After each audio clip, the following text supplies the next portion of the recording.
Guayaquil es la puerta de entrada a Ecuador y a las Islas Galápagos. Te invitamos a vivir tu propia aventura en la ciudad del río y del estero, con espacios acuáticos donde familias se entretienen y divierten. Una ciudad tropical que permite descubrir su mágica naturaleza en manglares, cerros y una exótica variedad de flora y fauna. Vive la acción del ecoturismo y sus excursiones, porque en Guayaquil, una experiencia vale más que 1000 imágenes. Muy buenas tardes a todos. Estamos en directo desde la Feria Internacional del Libro de Guayaquil, una edición un poco especial, puesto que es una edición virtual. Estamos hoy con la presencia de Jorge Franco, autor colombiano, que en este momento se encuentra en los Estados Unidos, y Paul Herman, quien va a dirigir este conversatorio. Antes de pasarles las palabras, habrá una sesión para los oyentes, habrá una sesión de preguntas, así que podrán escribir sus preguntas 10 minutos antes del final del conversatorio. Agradecer también, y este evento ha sido posible gracias al trabajo de la Librería Española y del grupo editorial Penguin Random House. Muchísimas gracias. Adelante, Jorge. Y adelante, Paul. Muchísimas gracias. Buenas tardes. Para mí es un honor contar con ustedes por esta invitación. Muchísimas gracias. Y un honor poder hablar con Jorge, por supuesto. Me voy a permitir unos pequeños minutos para un poco presentarles a Jorge, un autor que, valga el cliché, no necesita presentación, pero para los nuevos lectores quizás es importante conocer, y es uno de los objetivos de estas ferias, precisamente presentar a los autores trascendentes de nuestro continente. Jorge Franco es uno de los escritores más exitosos y representativos de Iberoamérica. Nació en Medellín, hizo estudios de ingeniería de producción, publicidad, dirección y realización de cine en The London Film School, en el Reino Unido, y de literatura en la Universidad Javeriana. Formó parte del taller literario de la Biblioteca Pública de Medellín y fue invitado por Gabriel García Márquez a dictar con él su taller Cómo se cuenta un cuento en la Escuela Internacional de Cine y Televisión de San Antonio de los Baños, Cuba. Su libro de cuentos Maldito Amor obtuvo el premio Pedro Gómez Valderrama en 1996. Publicó posteriormente el relato para niños La Niña Calva y sus novelas La Mala Noche y Rosario Tijeras, que ganó el premio Hammett.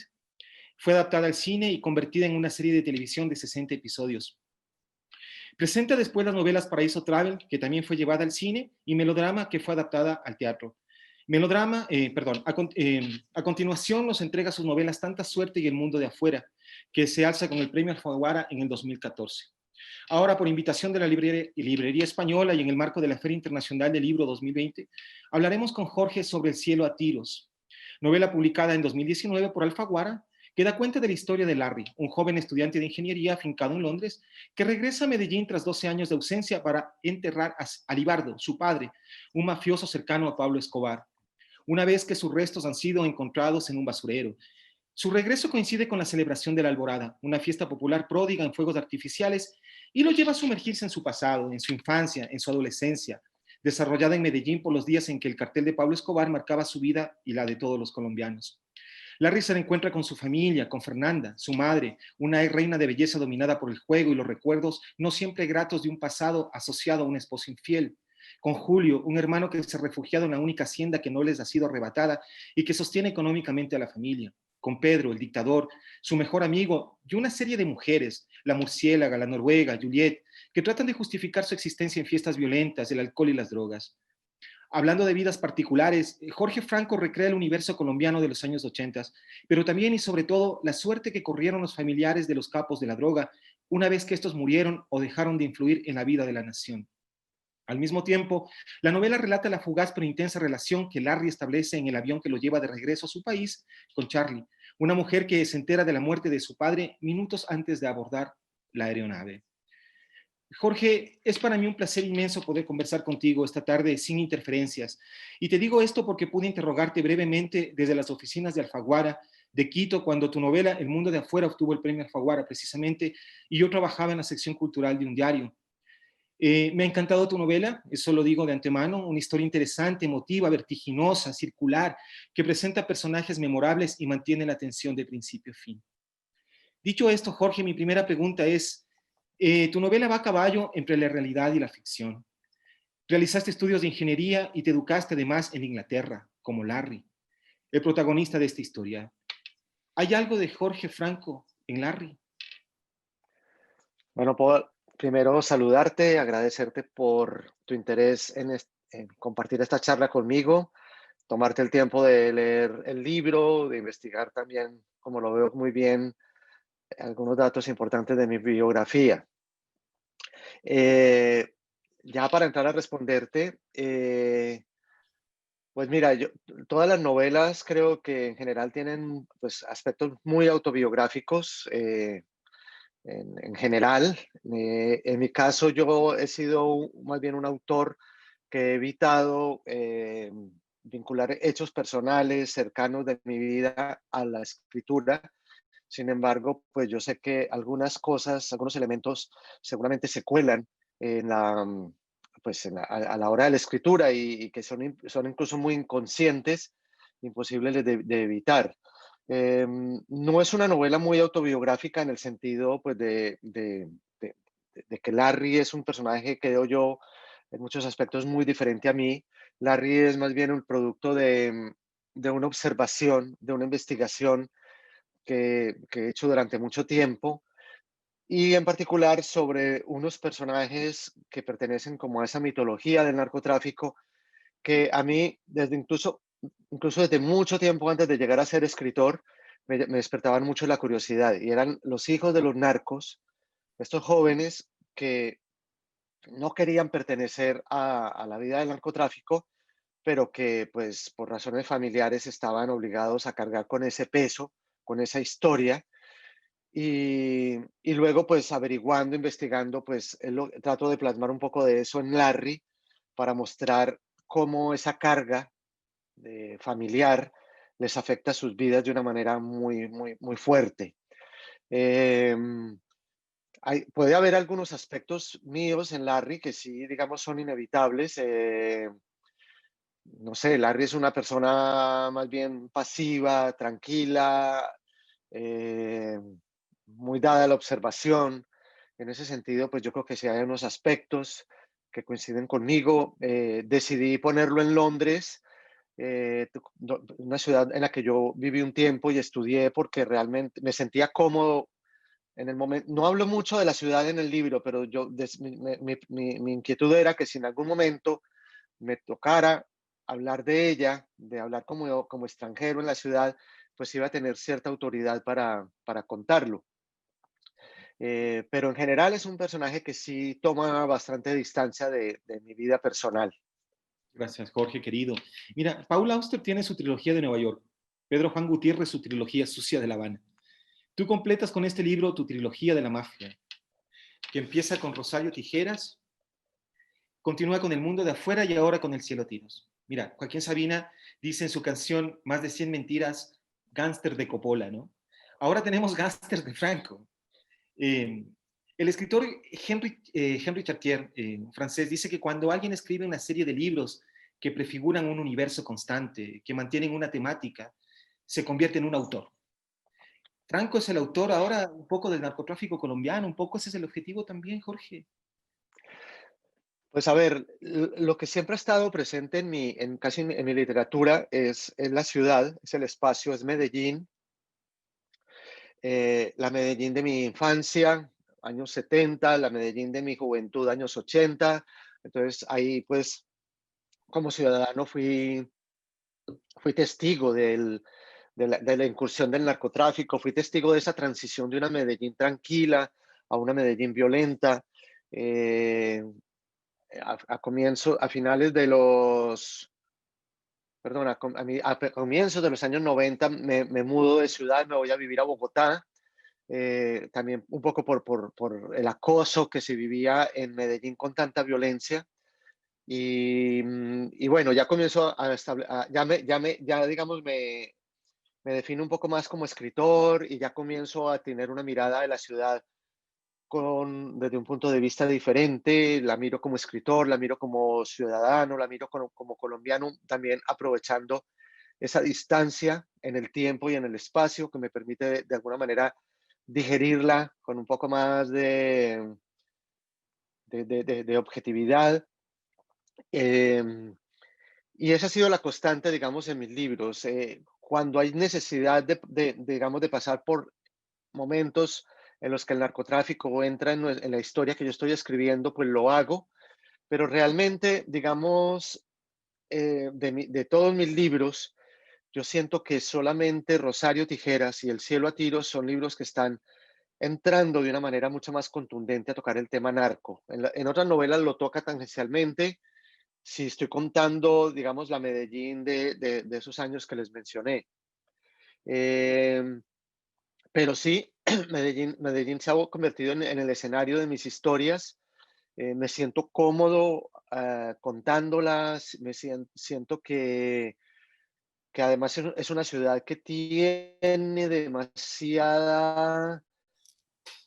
demasiadas historias, demasiado por contar. Es una ciudad casi que se cuenta sola, una ciudad que constantemente está soltándonos historias que nos sacuden, que nos confrontan. Y yo creo que esa ha sido como la razón principal para que sea el escenario constante. Mencionabas al comienzo de tu pregunta la posibilidad, digamos, como el tema de las trilogías, ¿no? Y es que yo cuando comencé a escribir El cielo a tiros, me entendí que sin darme cuenta, sin proponérmelo, más bien, y en un en un desorden más bien cronológico, estaba escribiendo una especie de trilogía sobre Medellín. Empecé, como lo dije, por un momento central de nuestra historia más reciente, que es la incursión del narcotráfico en los años 80, y lo cuento en Rosario Tijeras, y cuento esta historia como una gran fiesta loca, muy colombiana, muy demencial, con muertos, con sexo, con excesos, con droga, y cómo toda una sociedad se descompone con la aparición de este fenómeno. Y muchos años después, en el 2014, publiqué El mundo de afuera, la novela que mencionabas del premio Alfaguara. Es una novela que es, si vamos a hablar en términos, digamos, de fiesta, como puse el ejemplo, digamos que esta sería como las vísperas de esa fiesta loca. Sin embargo, es una Medellín todavía donde en esa novela yo, por ejemplo, no menciono el tema narco, pero ya se comienza a plasmar ahí como no sé, como una fuerza por ahí subterránea de inconformismo social, de desigualdad social, que va a generar un caos social más adelante en la ciudad. Es como la transición de la ciudad tranquila a la ciudad convulsionada. Y eso sería, digamos, cronológicamente, eso tendría que haber sido la primera novela de la trilogía, pero es la segunda. Y para seguir usando, digamos, el símil de la fiesta, El cielo a tiros vendría a ser como la resaca de esa fiesta fuerte que conté en Rosario Tijeras. ¿Qué nos quedó de esa fiesta? ¿Qué quedó del narcotráfico? Que sigue además muy vigente en nuestra sociedad, pero ya han pasado, digamos, cuando yo escribo esa novela, ya han pasado más de 20 años de la muerte de Escobar, más de 20 años de la publicación de Rosario Tijeras. Entonces ya es una mirada mucho más, una mirada a posteriori, una mirada crítica de cómo se ha comportado la sociedad en estos años, porque además hay una generación completamente nueva que no padeció los rigores de los años de Escobar. Y yo siento que de todas maneras a veces patinamos en los errores, que a veces hay una tendencia a repetir la historia, y esa ha sido como la mirada crítica que yo establecí para contar esta novela El cielo a tiros. Gracias, Jorge, querido. Para los amigos, sobre todo que se están iniciando en el mundo de la literatura, aquí está un poco la de la edición de Rosario Tijeras. Acá tengo el cielo a tiros, que es la novela de la que estamos hablando esta tarde. Lastimosamente la otra la tengo en el iPad, no se las puedo mostrar. La vimos cuando ganó Jorge el premio, por eso pudimos conversar un poquito en ese momento. Una conversación absolutamente entrecortada, angustiante para nosotros en ese Sí, sí, me acuerdo. Chévere, Jorge, querido. Mira, yo te quiero preguntar ahora, ¿de dónde nace esta novela? ¿De una imagen, de un recuerdo, Mm, de la necesidad de volver a golpear el mundo editorial también con una novela que habla sobre un tema que manejas como nadie y que tú has contribuido a crear en Iberoamérica? Yo cuando hablaba contigo en un correo te hablaba de Fernando Vallejo también. Claro, Fernando Vallejo publica en el 94, tú en el 98, si no me equivoco, Rosario Tijeras, pero ustedes, yo 99, sí. 99, son los padres de este género en América Latina que tienen en vilo constante a los lectores. Es uno de los temas más apasionantes del mundo literario iberoamericano, ¿no? Sí, Paul, mira, yo la verdad tenía cierta prevención para volver a meterme tan de lleno en el tema narco. Es un tema sensible, es un tema que a veces pues muchos sectores de la sociedad colombiana mm, no ven con buenos ojos que estos temas se expongan ni en la televisión, ni en la literatura, ni en el cine. Pero bueno, más allá de eso, que realmente no tenía tanta importancia, había algunos factores de la realidad colombiana que sí me inquietaban muchísimo. Lo mencionaba ahora, era como ver como un país, luego de haber vivido una experiencia tan dolorosa, tan compleja, que además tuvimos un momento histórico no sé, para examinarnos, para aprender de los errores.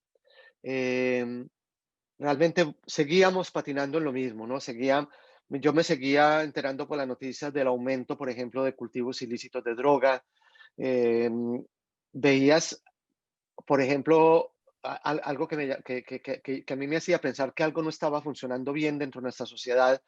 Un personaje como Popeye, que era uno de los lugartenientes de Escobar, sale de cumplir su condena y en muchos sectores de la sociedad es prácticamente recibido como un héroe.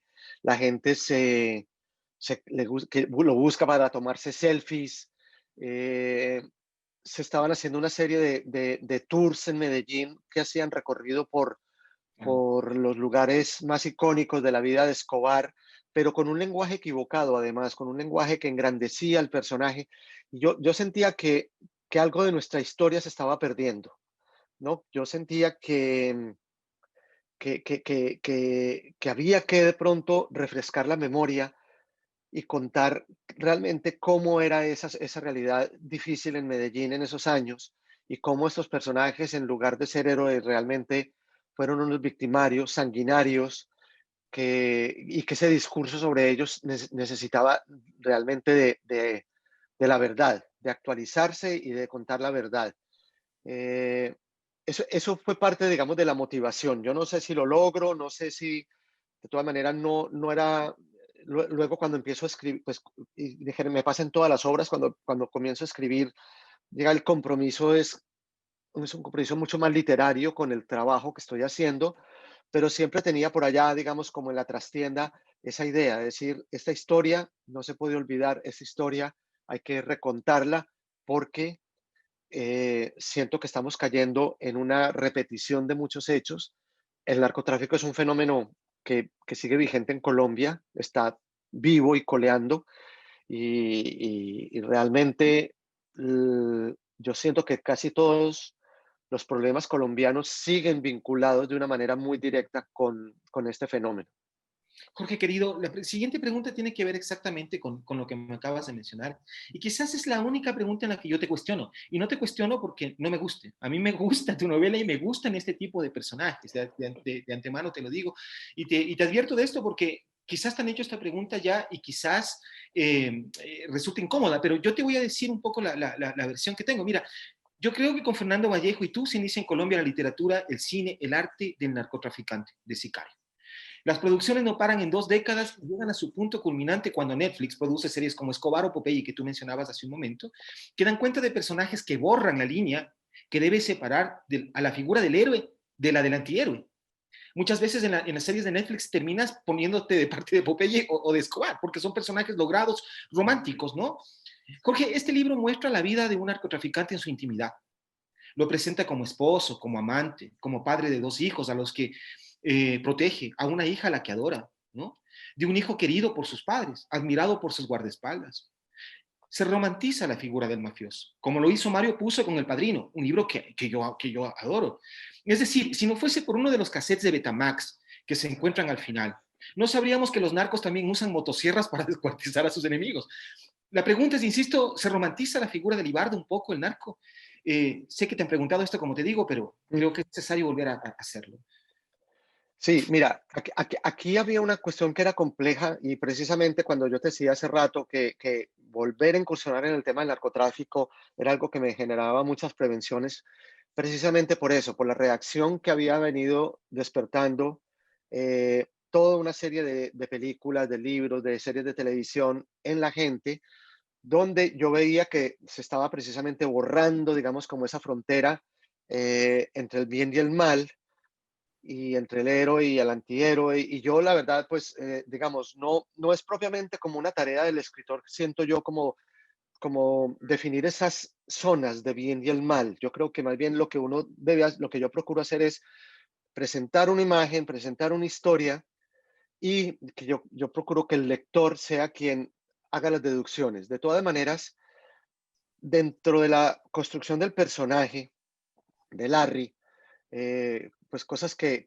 además logré, logré conocer por información, está ese limbo en el que viven este tipo de personas, de hijos de los narcotraficantes, donde saben que están, están en el bando, digamos, de los delincuentes, en el bando de los victimarios, pero finalmente esa persona que está cuestionada por la sociedad y por la justicia y que es perseguida es su padre, ¿no? Es la persona que le dio su amor, le dio la vida, le dio todo lo que pedía, en lo material, en lo afectivo, pero para estas personas comienzan a habitar un limbo en muchos aspectos, un limbo afectivo, un limbo psicológico, un limbo emocional, porque no saben si odiar al padre o amar al padre. Es algo les genera a ellos Claro. mucha, mucho conflicto,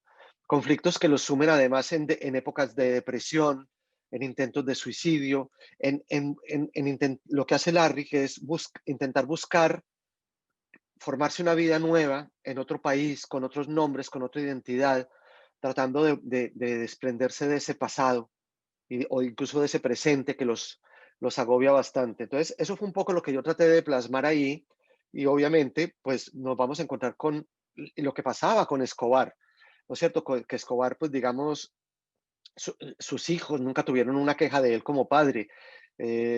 Su esposa, pues a pesar de todas las cosas de todo lo que se sabía de Escobar, era una mujer que siempre estuvo allí al lado de Escobar para ayudarlo. Al fin de cuentas era un padre, era un padre, era un esposo, y tenía su familia, y ese fue su don más preciado, y tanto que por sus hijos es que cae, por sus hijos es que Escobar realmente es casi que se deja localizar por ese afán que tenía de procurar el bienestar en ese momento de los hijos que estaban acorralados. Obviamente todo eso formó parte de un tinglado que se montó para sabiendo cuál era su lado débil. Lo mismo pasa con mi personaje en la novela. Libardo, pues es un personaje que es ante todo padre, es esposo, eh, y hasta esa reacción de los hijos de no saber qué sentir hacia el padre. Es muy compleja.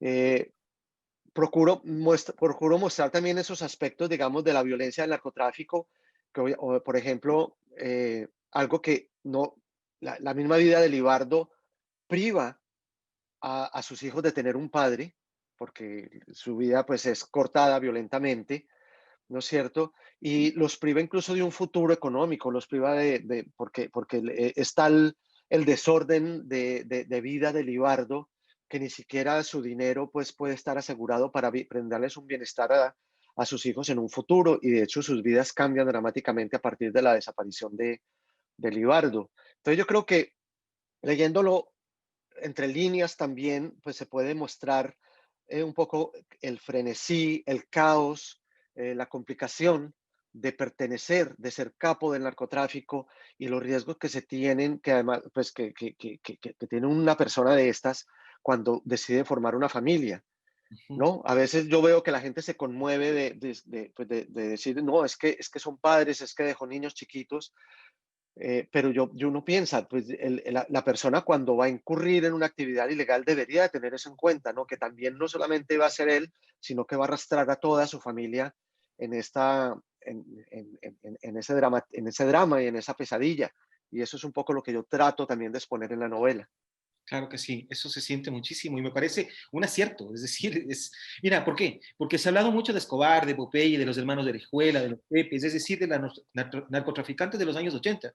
Se ha hablado incluso hasta de las novias de la mafia, pero no de los hijos de los mafiosos, ¿no? De esas mujeres, de esos hombres que ahora frisan alrededor de los 30 años, como tú lo mencionas en la novela, y que han tenido una vida sin duda muy dramática, ¿no? O sea, nadie piensa en ellos, porque claro, el narcotraficante dice se lo ganó porque es su decisión de vida. Pero ¿qué pasa con la familia? Como tú lo dices en este momento, me parece. Sí, fíjate que de alguna manera es muy complicado hablar de esto en un país como Colombia, que es un país donde hay tantas víctimas de diferentes frentes de la violencia y de la guerra, pero en algún momento uno puede pensar que estos jóvenes también son víctimas del conflicto, Claro. de un conflicto porque no, ellos no escogieron estar ahí, ellos están siendo estigmatizados, señalados, perseguidos y pues obviamente sí, están pagando por una historia en la que los metieron, pero eso de alguna manera, digamos, si fuéramos a ser objetivos, ellos también podrían entrar a formar parte de un sector de víctimas de todo este lío con el narcotráfico.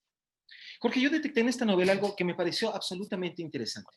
Mira, hay guiños a la política en esta novela, pero sin lugar a duda. Pedro es apodado el dictador, porque dice en alta voz cuáles serían las medidas que él tomaría para detener el poder, ¿no es cierto? Otros amigos de Larry, como la Murciélaga, Juliet, la Noruega, se asocian con personas que escuchan canciones protestas de los 70, gracias a la vida específicamente, y que secuestran a los ricos, parásitos, los llaman ellos, de sus casas para humillarlos. Te digo esto, en Colombia, un país que estuvo al margen de la marea rosa que vivimos algunos países sudamericanos en los últimos 10 años, ha habido un resurgimiento de una izquierda política no necesariamente vinculada a las FARC, una romantización de esta idea de la marea rosa, de la política de izquierda.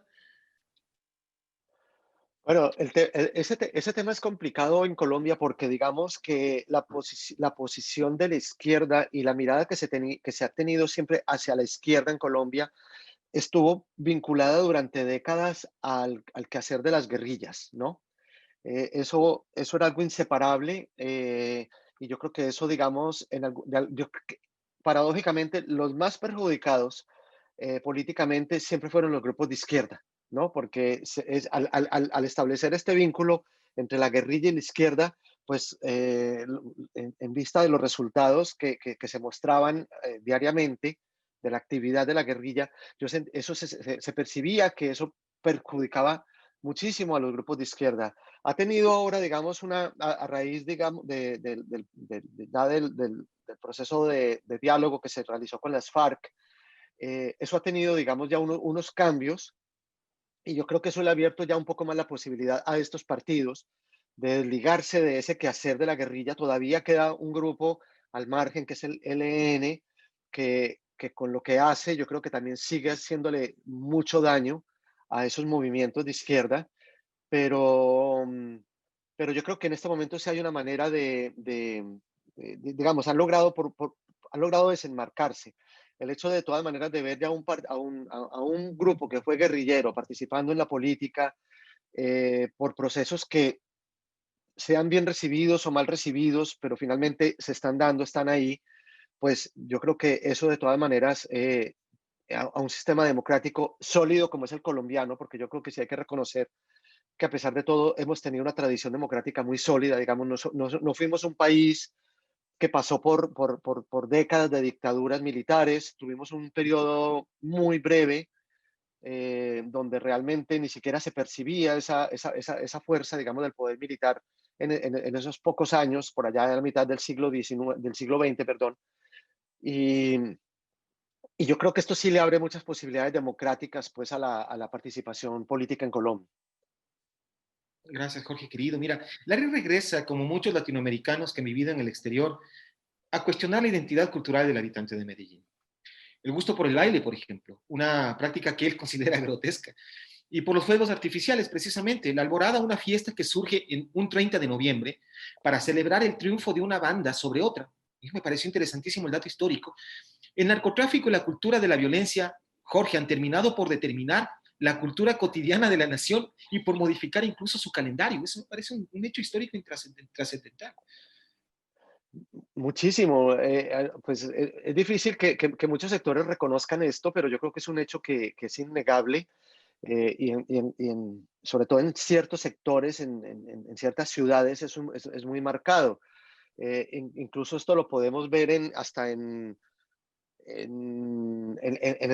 nuestro lenguaje, ¿no es cierto? Yo recuerdo que por allá en los años 80, mucho del argot, de la jerga de las pandillas, de las barriadas de Medellín y de estos grupos que fueron más adelante el brazo armado del narcotráfico, mucho de ese lenguaje comenzó a ser usado y sigue siendo usado en otros sectores socioeconómicos, hasta en los más altos. Digamos, cuando yo crecí en un Medellín, pues, donde todavía no aparecía el narcotráfico, la palabra parce, parcero, ni se escuchaba. Y esa es una palabra heredada de estas pandillas y de estos sectores y muchas otras. La forma muchas veces de hablar, de vestirnos, del corte del pelo, mucho venía de esos sectores. Y ni hablar, digamos, cuando el cartel de Medellín adquirió tanta fuerza que ellos terminaron imponiendo una agenda política en Colombia, ¿no? Incluso se llegó incluso a convocar a a una constituyente en el año 91 y en esa constituyente, digamos que uno de los temas que fueron eliminados y que casi venían por presión del narcotráfico era la extradición hacia los Estados Unidos. Entonces, muchos temas se impusieron, no solamente en la política, en la economía, en la vivienda, en el arte, en todas partes. Y eso yo creo que sigue sucediendo porque es que Paul, hoy en día tenemos un aumento de cultivos como unas cifras que como nunca tuvimos antes. Eh, Esos cultivos ilícitos generan capitales, esos cultivos ilícitos generan mafias. Ese capital tiene que estar en algún lado y va hacia algún lado y esas mafias tienen que estar operando en algún lado. Entonces yo creo que eso de alguna manera está influyendo siempre en una economía, en una agenda política, en una agenda social de un país. Jorge, querido, voy a hacerte una pregunta posteriormente sobre el lenguaje, ¿no? Lenguaje paisa. Pero de momento quiero preguntarte algo sobre, mira, cuando Larry llega a Colombia y ve su paisaje, dice que América Latina es un territorio maldito. ¿Lo ves, Jorge? Paul, sí, es que fíjate, es que cuando uno ve que estamos como condenados a repetir los problemas, que parecemos condenados a estar mal gobernados, estamos condenados casi que a una desigualdad social, condenados a no superar nuestros problemas más básicos, más elementales, condenado, en el tema colombiano, pues parecemos de una violencia pasamos a otra y luego surge otro grupo y vamos así cambiando de violencia en violencia y eso, pues si te pones a ver, parece como un malditismo. Obviamente no creo yo que sea como una cuestión de un castigo divino, ¿no? Esto es una cuestión que está muy ligada a nuestra idiosincrasia, a muchos aspectos culturales que incluso nos unen como a Latinoamérica como cultura. Em, pero sí, veo que cuando uno ve que pasa el tiempo, pasan los años y de pronto ves como que dice, esto es que no vamos a lograr la salida, no vamos a encontrar la solución. Yo creo que hay que reconocerlo. Ha habido cambios muy positivos. En el mismo Medellín, por ejemplo, yo me siento en la obligación de decir que Medellín ha tenido unos cambios positivos impresionantes, muy buenos. Y todo esto comenzó a trabajarse de, después de la muerte de Escobar y se hizo a través de la educación, a través de la cultura, a través de la infraestructura. Y yo creo que Medellín hoy es una ciudad que puede mostrar otra cara muy diferente a la de los años 80. Pero también pasa estas cosas que te digo, de que ya hay una nueva generación o hay otra que comenzó a olvidar esto que nos dejó el narcotráfico, que el narcotráfico sigue generando un impacto que uno dice, bueno, ¿por qué? O sea, no podemos bajar la guardia, no podemos, digamos, hay que encender alarmas siempre cada vez que veamos que hay una tendencia como a quedarnos repitiendo los errores. Jorge, yo veo mucho en tu novela, muchísimo de los estudios de cultura que yo realicé en la universidad. Y a propósito de esto, te voy a hacer una pregunta que tiene que ver con género. Mira, en medio de esta cultura patriarcal violenta, las mujeres, Fernanda, la abuela, son determinantes. Algo que tú ya habías hecho con Rosario Tijeras antes, ¿no? Se debe a que creciste en un universo femenino o a que detectaste este vacío en la literatura que había sido históricamente un universo patriarcal en América Latina. El mismo García Márquez, con quien tú trabajaste, decía que las mujeres de sus novelas se quedaban en casa y los hombres iban por el mundo en busca de aventuras. Entonces yo veo que tu literatura le otorga a la mujer un rol que no lo tuvo anteriormente, ¿no? Un papel determinante, un papel fuerte, la mujer que está sobre su familia y que toma decisiones importantes también, ¿no? Sobre la vida y la muerte. Exacto, pero yo creo, dígame, por ejemplo, ahora que mencionaste a García Márquez, lo que dices es muy cierto, pero fíjate la fortaleza que tienen esos personajes femeninos en su vida, ¿no? Em, Úrsula y Guarán, por ejemplo, tienes razón, los hombres eran los que salían a las guerras, salían a la aventura, a ganarse el sustento. Eso es algo que es muy, yo pues, lo puedo decir con autoridad, digamos que es muy de la idiosincrasia colombiana, donde de violencia en violencia los hombres son los que han tenido que irse a los combates, ir a poner la cara, a ponerle la cara a esa violencia, pero yo creo que las mujeres se quedan batallando en un campo que es bastante complicado, ¿no? Es el de sus propias casas, sus propias familias, sus hijos, ¿no? Cómo sacarlos adelante, cómo pretender protegerlos de esa violencia, cómo hacer que puedan ser personas de bien y sí, cómo intentar educarlos en medio de todo eso. Y yo creo que esos hechos, esa violencia misma ha hecho que la mujer colombiana en particular esté dotada con una gran fortaleza. Yo lo recuerdo incluso por mi abuela. Mi abuela en un periodo muy violento de Colombia, lo mencioné ahora, a mediados de los años del siglo pasado, el siglo XX, en los años 50, 40 y tanto, cuando se desató esa violencia entre liberales y conservadores, a mi abuelo le tocó esconderse y él era pues, uno de los directivos del Partido Liberal y le tocó esconderse y mi abuela quedó en su casa con 5 hijos y un revólver, ¿no? Entonces ella le tocaba era Claro. ver cómo protegía a sus hijos, cómo conseguía para alimentarlos, para que pudieran seguir yendo al colegio. eh, y todo eso, pues, sí, claro, todo eso, más allá, digamos, del plano general que te estoy pintando, también comenzó a formar en mi familia una especie de matriarcado, donde yo entendí la fortaleza de la mujer en la familia colombiana. Más allá también, aparte de eso, pues que soy minoría en un ambiente marcado por lo femenino.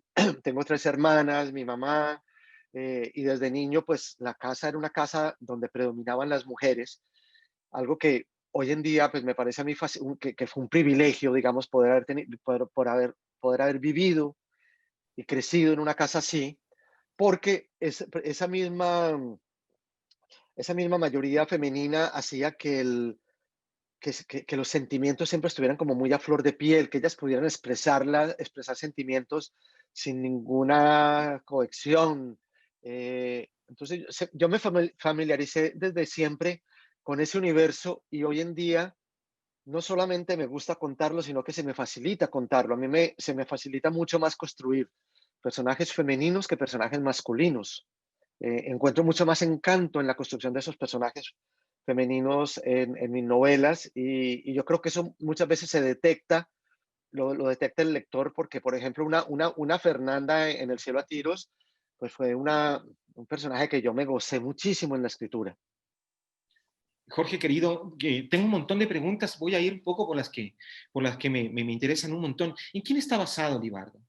¿Es un personaje real? ¿Es una construcción de muchos mafiosos? ¿Cómo se hace este personaje? No, es una recopilación, digamos, de lo que recuerdas, de lo que investigas y también de lo que imaginas, ¿no? Pero es un personaje de la ficción. Yo me imaginé sí, un personaje de confianza de Escobar, un lugarteniente, un hombre que era como una especie de ajedrecista dentro del cartel. Em, Tuve la oportunidad, digamos, de obtener algunos testimonios muy importantes de personas que pertenecieron al cartel, que pues que se sometieron a esa política con el gobierno de sometimiento pues para lograr agilizar sus penas. Yo pude hablar con ellos y ahí saqué pues como experiencias de lo que era, de lo que era la vida de una persona de esas dentro del cartel. Como digo, yo siempre he creído, digamos, que lo que nutre mis novelas, y así lo hice, por ejemplo, con Rosario Tijeras, son esos tres factores. Uno, la investigación, que me brinda muchas herramientas y me brinda sobre todo mucha seguridad a la hora de contar una historia. Eh, la observación, ¿no es cierto?, de la memoria, lo que yo recuerdo del Medellín de esos días, de cómo eran esos capos, cómo eran estos jóvenes, porque es que yo los veía en los bares, los veías en los centros comerciales y te decían, mira, ese es el hijo de fulano de tal, o ese es el hijo del otro, y los veías ahí, y yo me preguntaba, pues, ¿cómo es la vida de un muchacho de estos siendo hijo de un narcotraficante? Y el otro elemento, que es un elemento que es inherente a lo literario, que yo lo defiendo muchísimo, es el derecho a imaginar, ¿no? Son los ingredientes de imaginación, de idealización que tú les metes a los personajes y a la historia, ¿no es cierto? Entonces, trato de mezclar todo esto Ujú, ujú. para ahí darle vida a un personaje que, de todas maneras, cuando comienzo a escribir una historia, los conozco muy a medias y es a medida que voy construyendo, que voy creando, que voy aumentando en la escritura, donde voy ya formando más una imagen más sólida del personaje.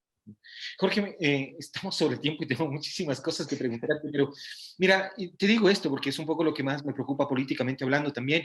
Cuando yo leí esta novela recordaba dos hechos ocurridos en Ecuador, que son la desaparición en los años 80 de los hermanos Restrepo a manos de la policía y la de los Ujú. periodistas del diario El Comercio hace poco a manos de Guacho, un narcotraficante que estuvo encuartelado en el norte, en el sur de tu país. Durante años el primer caso y durante semanas en el segundo, los ecuatorianos fuimos testigos de las negociaciones que deben hacer los familiares de los desaparecidos para liberar a sus hijos. Entonces, a mí me parece que el cielo a tiros da cuenta de la tensión que vive una familia por recuperar a Libardo, ¿no? Me parece magistral que hayas logrado llevar al papel esa tensión porque es un trabajo de la empatía, Juan. O sea, lograste generar esa angustia y además que tiene que ver muchísimo con el duelo, con la posibilidad que tiene una persona que no necesariamente es un narcotraficante, sino el hijo de uno, de poder tener los restos de su padre para poder estar en paz consigo mismo, ¿no? Para poder continuar con su vida. Me parece un trabajo perfecto, o sea, Por, es que yo creo que ese es uno de los grandes dramas que hemos tenido aquí en Colombia y es de mucho tiempo atrás y es el tema de las desapariciones y lo hemos venido sintiendo desde la violencia política, de liberales y conservadores, de personas que nunca aparecieron, luego con el narcotráfico, la guerra con la guerrilla, dentro del paramilitarismo.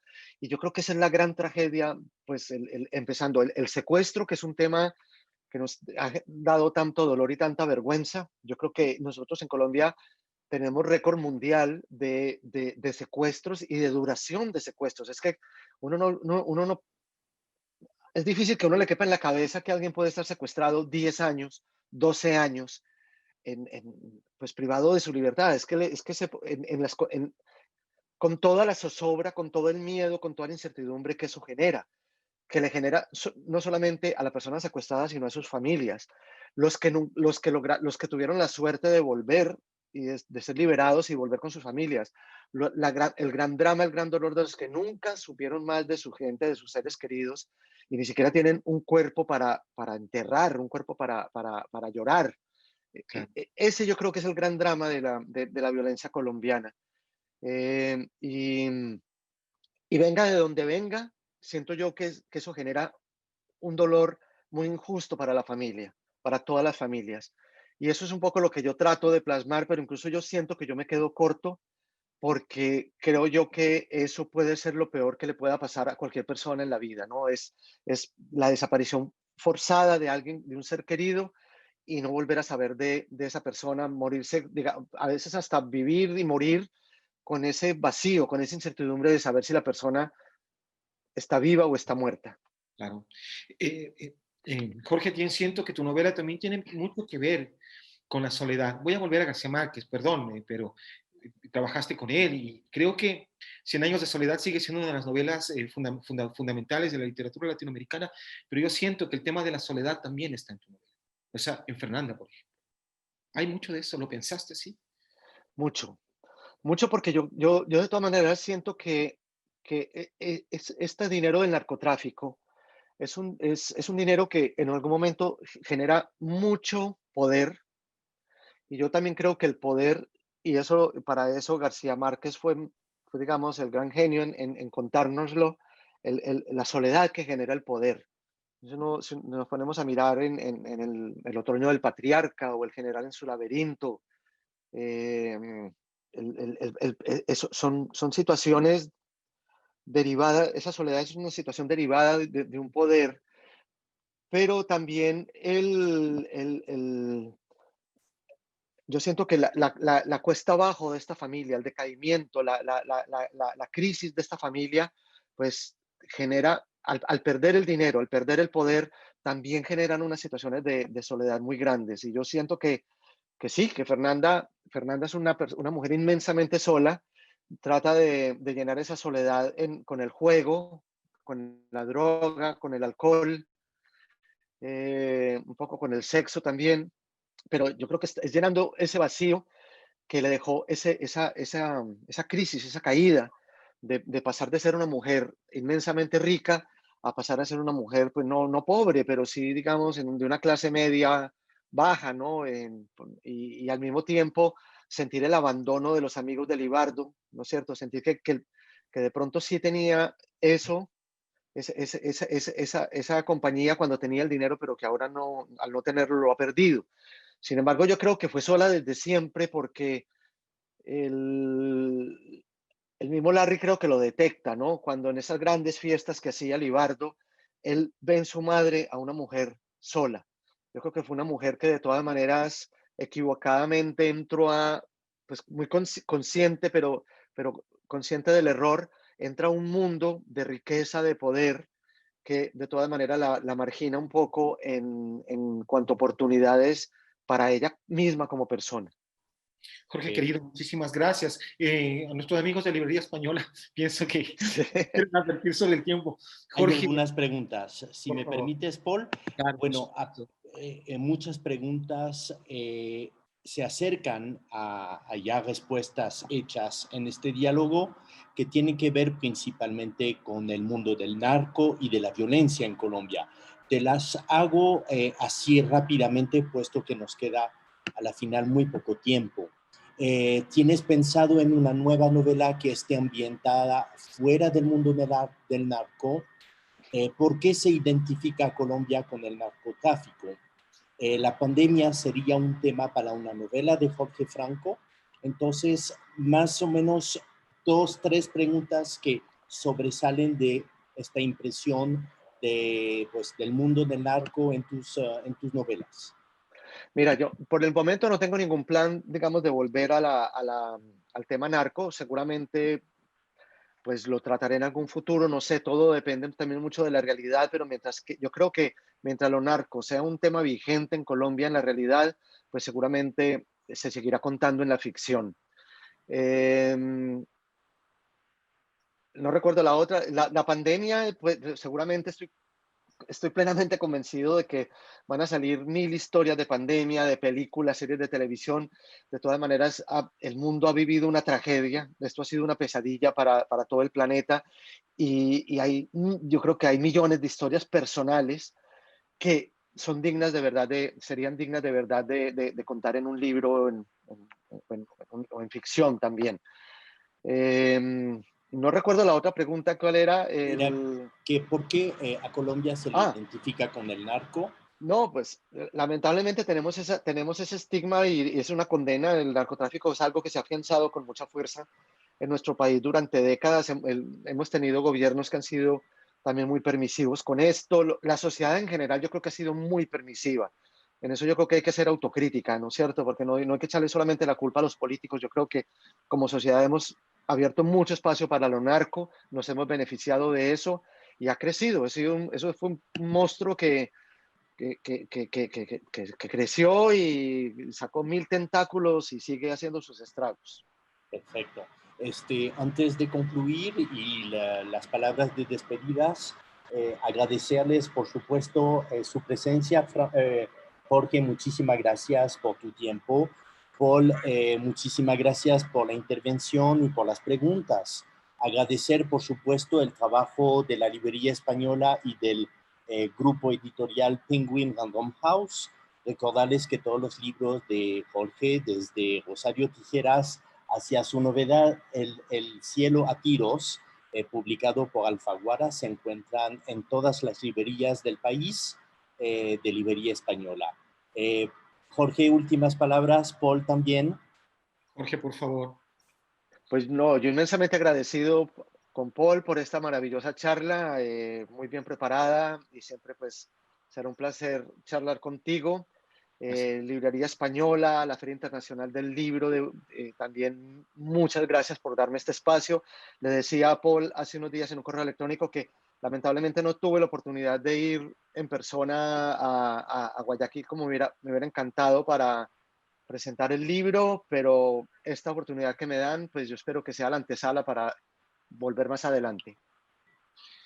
Amigos de Librería Española, muchísimas gracias. Jorge, para mí es un honor, un placer inolvidable poder haber conversado contigo esta tarde. Te agradezco un montón tus palabras y tus respuestas, tu simpatía. Muchísimas gracias. Gracias a todos ustedes. Hasta luego. Gracias. Feliz tarde.